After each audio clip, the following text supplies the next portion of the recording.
বাপরে বাপ, দেব এবং শাকিব খান একই সিনেমায়। হ্যালো ভাই বেবিরা, this Rajib, welcome to another brand new video.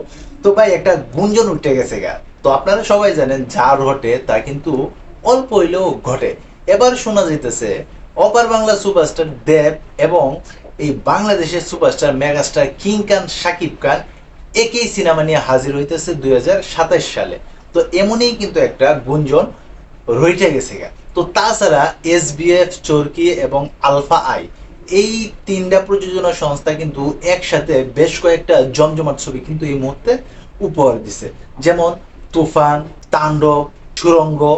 তো এই সিনেমাগুলো যে উপহার দিছে, তো বেশ জনপ্রিয় কিন্তু এই তিনটা প্রযোজনা প্রতিষ্ঠান। তবে আবার শোনা যাইতেছে মেগাস্টার কিং খান শাকিব খান এবং অপার বাংলার সুপারস্টার দেব একই সিনেমায় অভিনয় করতে যেতেছে, যেটা কিনা মুক্তি পাওয়ার সম্ভাবনা 2027 সালে। দেখুন, এখন পর্যন্ত কোনো আনুষ্ঠানিকভাবে কোনো কিছু কিন্তু প্রকাশ হয় নাই, তবে সোশ্যাল মিডিয়ার বিভিন্ন গ্রুপে কিন্তু এই বাজটা উঠে গেছে যে শাকিব খান এবং দেব একই সিনেমাতে একসাথে আসতেছে 2027 সালে। তো এই সিনেমার পরিচালক কে হবে, এটা কিন্তু ভাই কোটি টাকার প্রশ্ন। তবে আমার মনে হয় এই সিনেমার পরিচালক হইতে পারে, একবার আদর্শ হইতে পারে রায়হান রাফি।